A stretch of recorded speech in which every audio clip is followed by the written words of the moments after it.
Appreciate everyone being here today, and thank you everyone online who's watching here.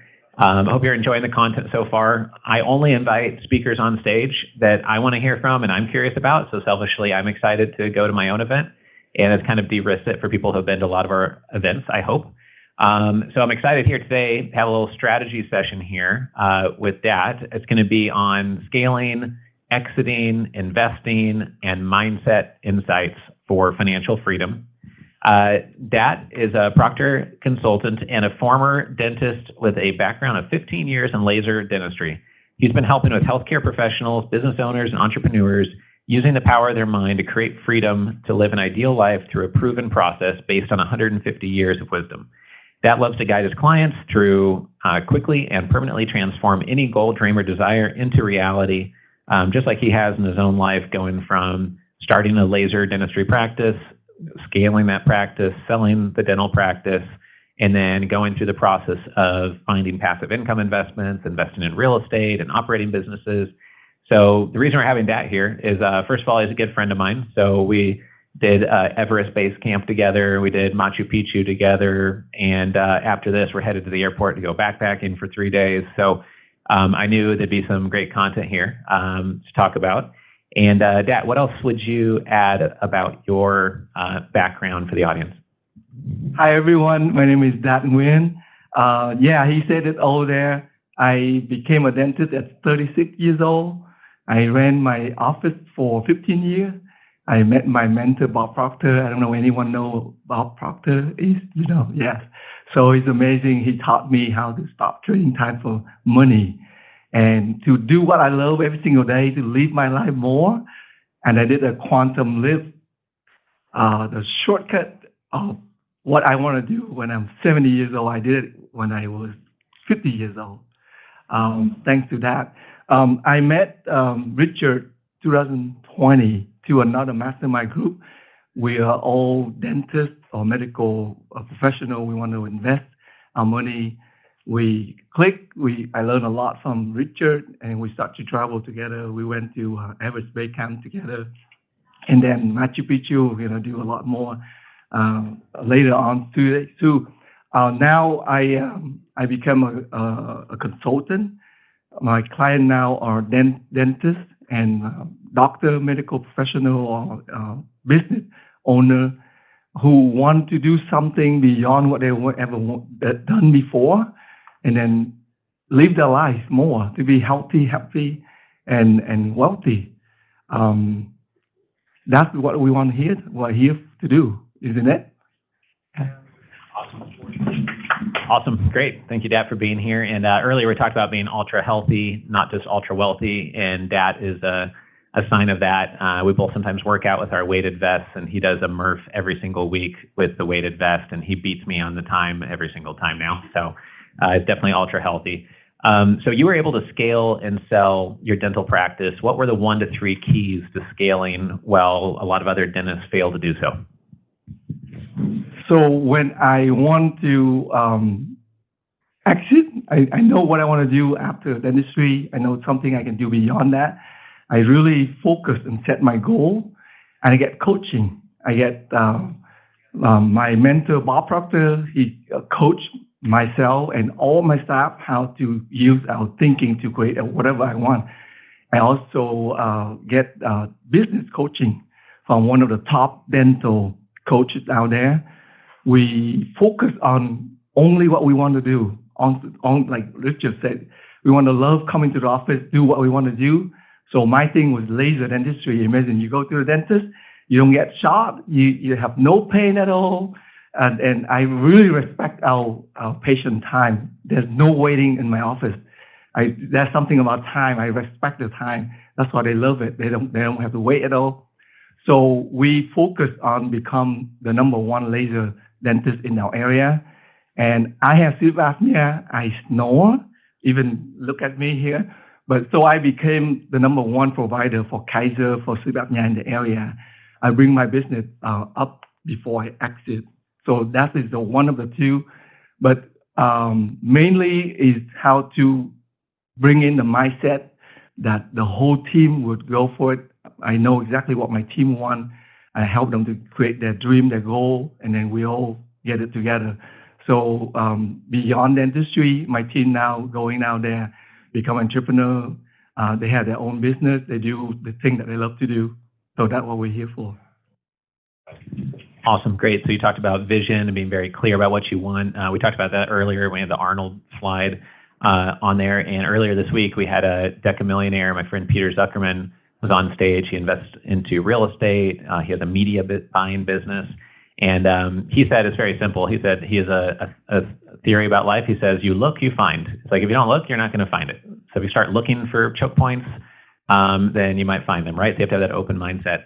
So during the sale of your business, there's some people in here that are about to sell or will be selling their business.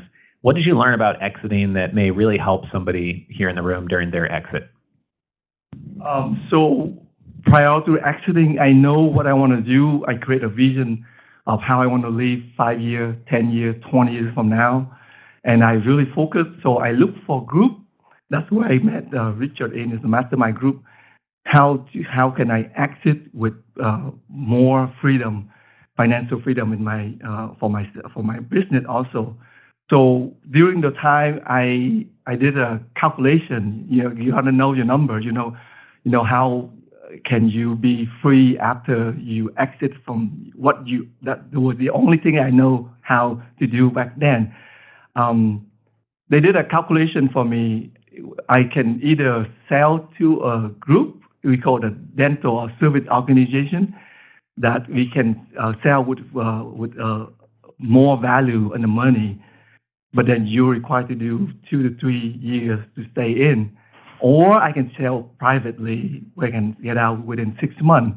So after the calculation of 20 years from now, when I'm 70 years old, what is the difference in money that I will get? And when I saw that I know exactly what I know, I make the decision. I'm not going to trade my time for money. This is not worth my time. I want my freedom more. I want my time more. So that's the one thing that I excited about, and I know. The other thing is that you got to know what are you going to go into. You sell one business, you're going to go to a next business. So what is that business going to be?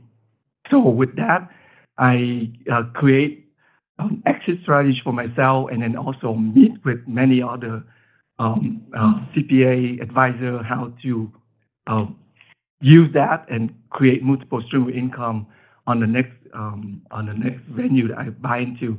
The couple of things that we talk about is that the mistake that we made is that I did over leverage for tax play for what I want to do, and some of them didn't turn out to be really great. So right now, we're not happy with that, but that's something we learn from. You can survive, you can strive, you can go stronger. So a lesson from that is that make sure and don't over leverage on anything at all. You gotta allocate it better. Right. Yeah, for sure. I've been to some investor club groups where it seems like people are very excited about a deal, and for whatever reason, the person just makes me a little bit uncomfortable, but they're promising such huge things that some people go into the deal because of that. So you really have to trust your gut, do thorough due diligence, and then, I'm not a big fan of leverage either. So you invest in private real estate, medical, digital assets, other hedge fund trading like ideas that you've told me about. For those raising capital here, what advice would you have for them on raising capital from dentists, doctors, business owners, high net worth investors? What works in getting your attention, and what should they know about raising capital? So with that, I think we heard a lot of that today already.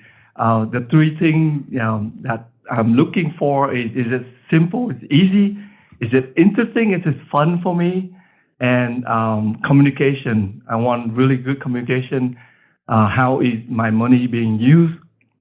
What do I want to get out? How can I do it? I don't know a lot about investment, about due diligence. So if you help me to understand that, I would be able to do it more.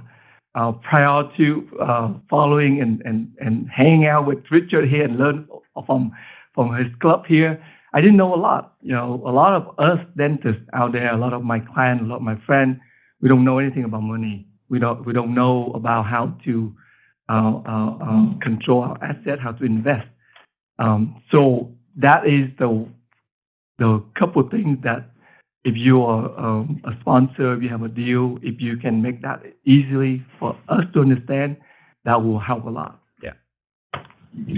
Awesome. What about for investors here in the room? What have you learned about conducting due diligence or strategies for investors, just to share something you've learned the hard way besides, don't use too much leverage, I guess?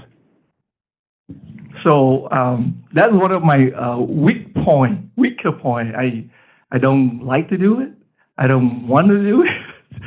So, but I find people who's really good at it and help me with that.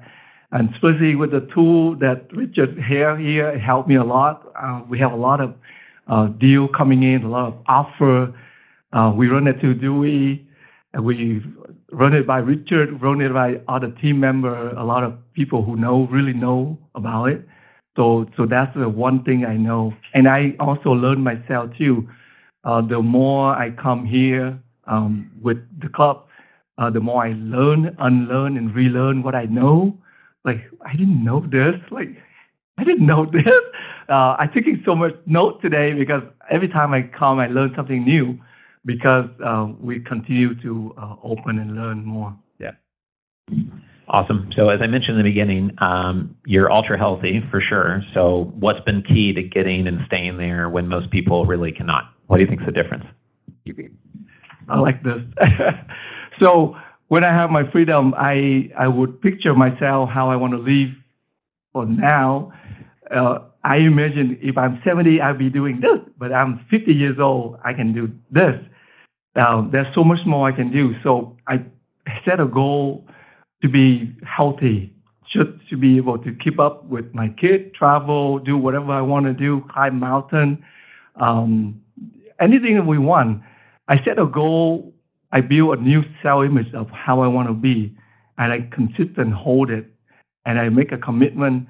So after the average base camp trip, Richard came home. He opened a WhatsApp group for us.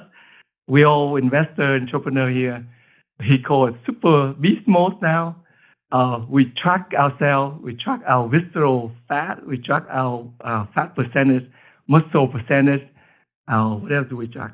Our weight, nutrition, diet, birth, whatever it is. We challenge each other. And whenever I create a new habit, everything is habit, I do it for 30 days. And we committed, I'm going to do it for 30 days. If I skip it on day 28, I will start from day one over again. I'd be happy with it. That is the one thing that I commit into. The other thing is the common denominator of success, as Richard mentioned earlier. We do the thing that failure do not want to do. There's sometimes it's uncomfortable, sometimes you don't want to do it. This morning I woke up, I'm going to go backpacking with him this weekend. Do I want to do a month? I commit to doing a month every Friday morning at 6 a.m. I did it. I feel great after that. That is great. The other thing is that have an open mind and always in constant learning. I follow Tony Robbins. I follow Peter Diamandis. He just have a new book coming out with the longevity mindset. Whatever worked for you yesterday is not working for you today. So we, in our group, we always exchange with each other. Hey, what are you doing? What's good for you? We try so many different diet, protein, mirth workout, exercise. Richard's into CrossFit right now.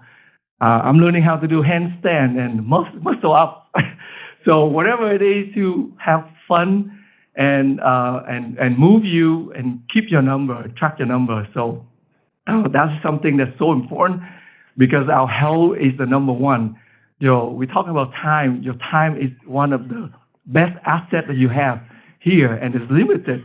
You don't know how much time you have, right? All you have is now. So whatever you want to do, do it now. The only time is your health. If you don't have your health, you will not be able to enjoy your wealth. So that is number one goal for me right now, every day to be healthy. I teach my children, my wife, everyone around me. They start to see me doing the same thing, that they do the same thing. They start to wake up early, we eat healthier, become better, and it just feels great. Yeah, awesome. Yeah, it's surprisingly entertaining to watch your midlife crisis friends try to do a handstand push-up like on video. It's great.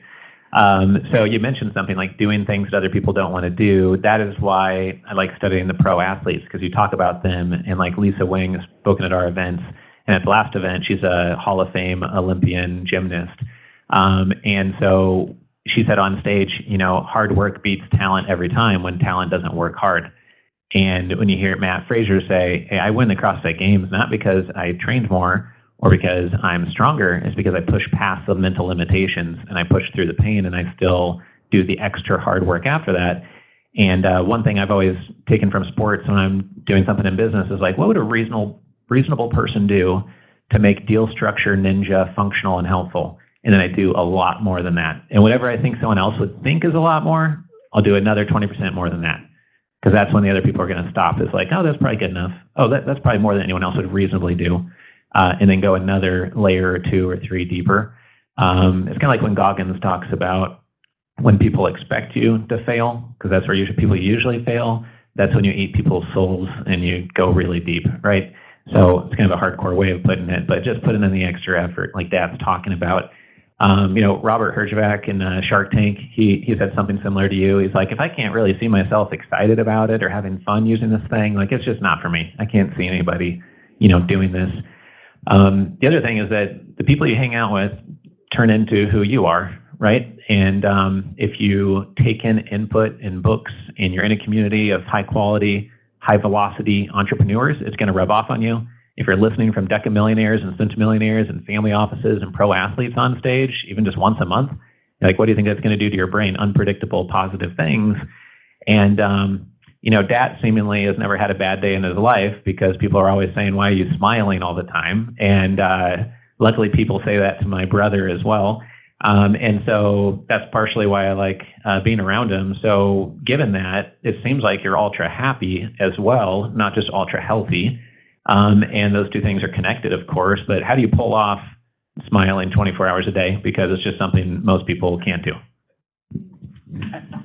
So, yes, it's true. He asked me this question all the time. Every time we see each other, he told me, I remember someone say that it takes more muscle to smile than doing something else. So, I can answer, I do have bad day. I don't just always have a good day. Most of the time I have bad day, but I guess I know how to deal with it. I know how to not let it control me. I think it's from growing up that way. I set a rule. It's so hard for me to be not happy, and it's so easy for me to be happy. When you set the rule that way, I don't know. How can you be not happy, right? So that's the rule I set. The other thing is I am always grateful for what I have, grateful for whatever happened for me, not to me. And then it's an inside job. Doesn't matter what the outside is, will not affect me. I grew up like that, and now I continue to be that way. Consciously. Before I was unconsciously, now constantly, because I do this daily. I only think about what I want. I only think about what I like, excited about. I don't give a thought into whatever it is that's not entertain me. So with that, why not? I am a dentist before. I was a dentist before. So your smile is the best gift that you can give to anyone. So why not, right? Your smile can brighten someone up every day. Why not? Use it. Use it more. Everyone have a beautiful smile. So why not smile more? So that's some of the questions. Besides, learning how to control your mind, how your conscious mind, subconscious, and the body work.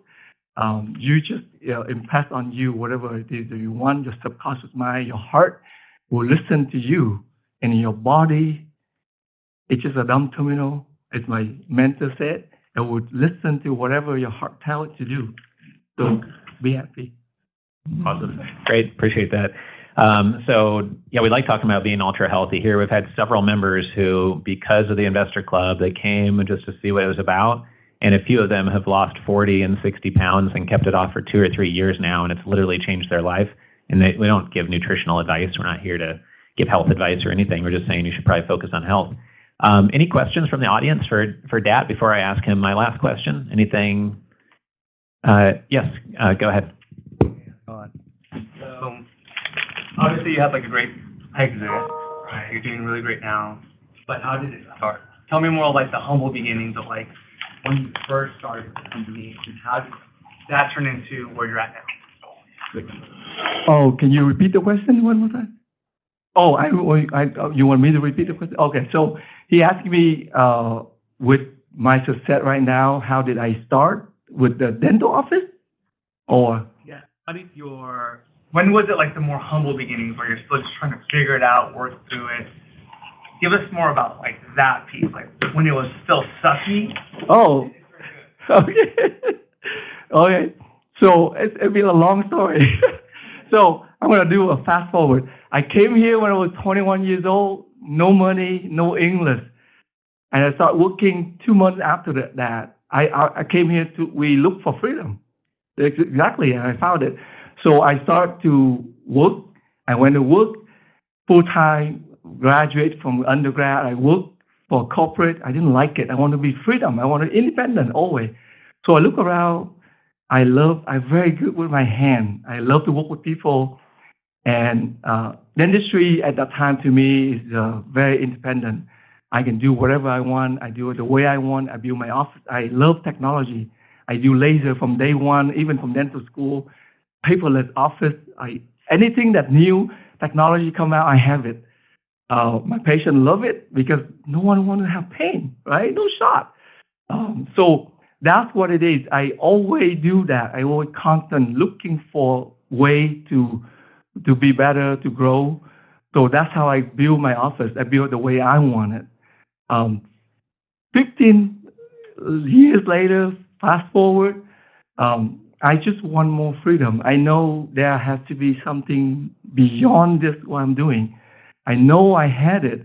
I didn't know that it's all in me. So my mentor create a spark in me. What is the goal that if you have all the money, if you have all the support, if you have all the people who help you, what would you want to do? What is something that you wake up excited to do? That's when I found my next thing to become a consultant for Proctor Gallagher Institute. We have clients over the world.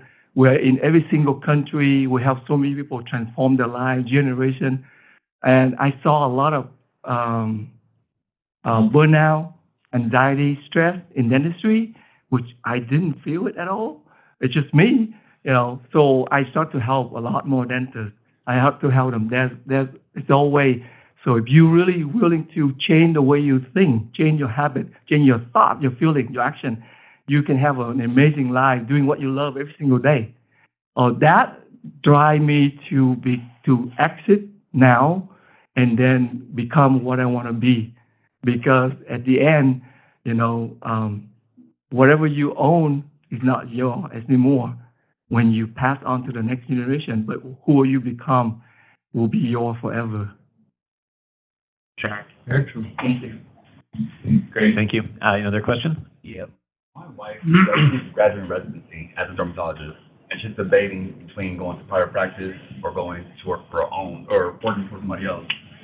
When you graduated business school, did you choose private practice out the gate, or did you join our existing business firm? So you're saying his wife is coming out of residency and trying to figure out which path to go down afterwards.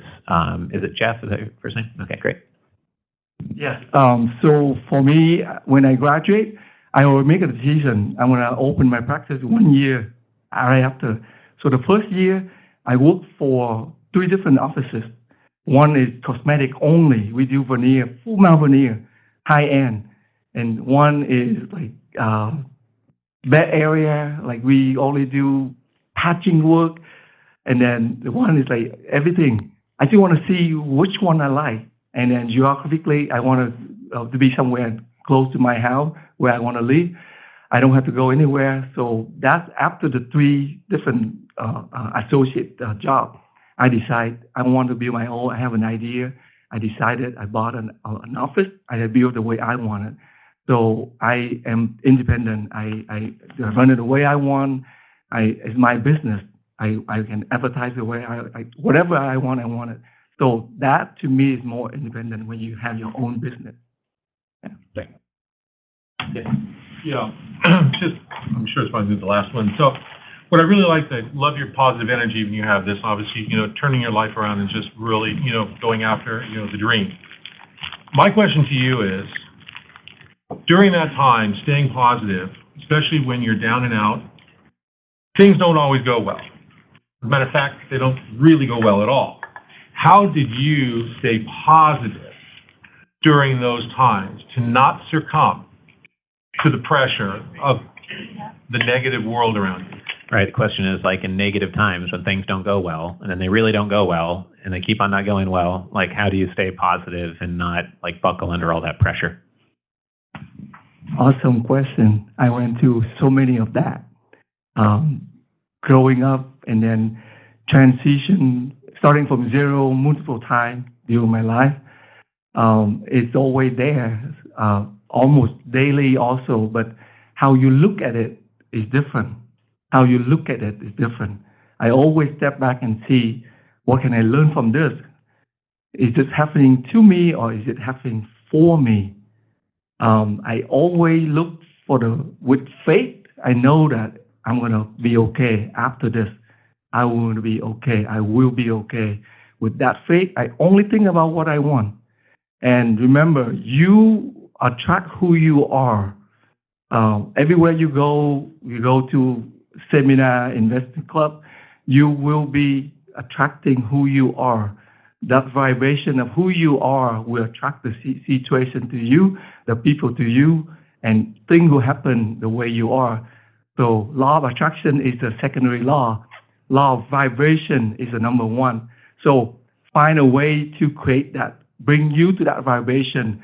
And I share with Richard in the group, sometimes I feel tired. I'm down too. I either go to take a nap or go for a run. Either way works, but most of the time I just go for a run. I do a muff. It's a crazy workout that you couldn't breathe afterward, but you feel amazing after. So have faith that it's gonna be okay. Like life is like this, like up and down. You in the down, but what you're looking for, what you want to happen. So there's an exercise I tell my client to do. Doesn't matter what happened to you. You take a blank sheet of paper, you write the way it is right now. It doesn't matter how suck it is. And then in your imagination, you write another sheet. You write the way you want it to be. It doesn't cost anything. It's the same energy. You write the way you want. And then you will feel that way. And then your body will cause you to do it that way. And then guess what? Things will happen that way. Guarantee. Yeah, we'll discuss that another time. I can have another one to go on top of it. Okay. Yeah, that's great. I mean, Tony Robbins says that most people go and get their college degree, get an MBA, come to an event like this to meet other people, of course, meet investors, but also to figure out, what strategy do I need to do? What tactical move do I need to make? Let me make a checklist. Let me work my checklist. All CEOs are pretty checklist driven usually, right? But Tony Robbins says that the thing is, you spend so much time on strategy collection that you have 942 strategies. And what are the chances the 943rd is going to massively move the needle? He says, the story you tell yourself in your state of mind and how often you can be in a peak state of mind can be massively needle moving. People will want to do business with you if you're authentic, genuine, wear a Western cowboy shirt and have a sense of humor on stage, smile so much it annoys your friends. If that's who you are, you should be genuine, authentic, and do those things. And if you get out of peak state, all the pro athletes are saying it's their ability to mentally take 3 big deep breaths and get back into peak state and jump back into it. Or Matt Fraser saying, like, I can go hardcore and have a super high heart rate, and 90 seconds later, I'm back norm and I can do another race right then. And that's his advantage is all of that peak mind state management. And that's what that one pager is that we were talking about. So that every morning you're reminding yourself that you can have all these strategies. It's hard to remember them. That's why I look at them every morning. But getting back into peak state and focusing on the goals is one of the most critical things. Like the whole nutritional industry is basically like sleep 8 hours, don't eat any chemicals, artificial things, or things that have been in a machine, and move your body every day. But I really don't know more than 1 or 2 human beings that do those 3 things. It's just actually doing what we all know, which is the harder part, right? So, Dad, any closing comments before we wrap it up? No, thank you for your time here. Thank you for letting me share with you my freedom journey. And as an investor, remember you are who you attract. If you in that mindset of looking for something that you really want, I think in here I met so many people during lunch. It was amazing. Every deal, every offer they have is just amazing. So connect with more people, build trust. So whether you're on the investor side or you're a sponsor looking for investor, be the best of you can be. You are the one who will attract to you whoever you need. The how is out there. It will come to you whenever you will meet the investor that you meant to meet. You'll meet the sponsor, the deal that you were meant to meet. If you allow yourself to be authentic self. Money is energy. I didn't learn this. I didn't know this until I met my mentor. He said, money is energy. Think about that. Money only do 2 things for you, right? It makes you comfortable and it helps you to do things beyond what you can do physically. That's all it is. So be in that energy, that amazing energy about money. And there's abundance of money. Money is everywhere. There's abundance of money. So you will get what you want. Continue to follow Richard and the club. I learned so much. Yeah, I learned so much. Everyone I bring in, they told me the same thing. I've interviewed a friend here, Dave Vore here. He learned so much from it too. There's amazing thing that you learn here. And Richard will be working night and day because I know him. He loves it. On the airplane travel, he's working on his deal. He always have a laptop. Yeah, he always works. And he always continues to bring out good value. AI, I didn't know you have even more. You have the Ninja now. That's a new thing. So he continues to give us good value on this. Thank you.